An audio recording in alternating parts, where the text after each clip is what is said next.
BJP प्रदेश अध्यक्ष सतीश पूनिया ने प्रदेश में हुई सांप्रदायिक हिंसा के लिए राज्य सरकार को जिम्मेदार ठहराया है। उन्होंने कहा कि सीएम गहलोत के तुष्टीकरण की नीति के कारण यह सब हुआ। पूनिया ने कहा कि राजस्थान में जिस तरह का तनाव है यह पहले कभी नहीं हुआ। राजस्थान की छवि एक शांतिपूर्ण प्रदेश की थी, लेकिन उसे अपराधों, दंगों की राजधानी में बदल दिया गया है। 7 लाख से ज्यादा एफआईआर दर्ज हुई हैं। राजस्थान में इतने बड़े पैमाने पर एफआईआर दर्ज होने से राजस्थान की शांति को सीधा सीधा खतरा दिखता है। राजस्थान भाजपा प्रदेश अध्यक्ष सतीश पूनिया साहब हैं। सर, आपने कहा कि राजस्थान को दंगिस्तान बना दिया गया है, लेकिन अशोक गहलोत ये कह रहे हैं कि दंगा हमने होने नहीं दिया। ना राजगढ़ में हुआ, ना करौली में हुआ, ना जोधपुर में हुआ। इस पर क्या कहेंगे?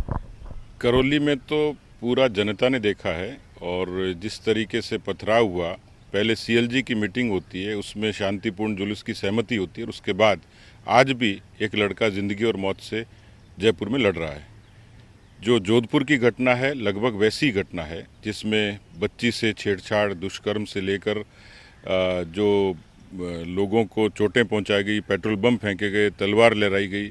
मैं खुद प्रत्यक्ष उन लोगों से मिल के आया हूँ, तो जो सामने आंखों पर देखी है उसको इनकार कैसे करेंगे। लेकिन साफ तौर पर सरकार की इंटेलिजेंस की कमजोरी, मुख्यमंत्री की अपीजमेंट की पॉलिसी, उसके कारण ये सारी चीज़ें हुई है। इसलिए उनको लगता है कि ये दंगा तो नहीं कह सकते, क्योंकि दंगे में तो 2 पक्ष होते हैं। यहाँ तो केवल बलवा इसको कह सकते हैं, और उससे यदि मुख्यमंत्री इनकार करते हैं तो मुझे लगता है कि गृह मंत्री के नाते वो अपनी जिम्मेदारी से भाग रहे हैं। उन्होंने ये भी कहा है कि जो भी वहाँ पर हिंसा हुई इन तमाम जगहों पर, उसमें कोई कैजुअलिटी नहीं हुई, कोई बड़ी हिंसक घटना नहीं हुई। वो किस बात का इंतजार कर रहे थे कि खुद के उनके गृह क्षेत्र में इस तरीके से एक शांतिपूर्ण शहर है उसमें आग लग जाए? करौली में कभी नहीं हुआ था, जोधपुर में कभी नहीं हुआ था। एक लंबी फहरिस्त है, एक के बाद एक। इस तरीके से राजस्थान में जिस तरीके का तनाव हुआ है ये कभी नहीं होता था। राजस्थान की इमेज एक शांतिपूर्ण प्रदेश की थी, उसको एकदम अपराधों की राजधानी में बदल दिया, उसमें दंगों की राजधानी में बदल दिया।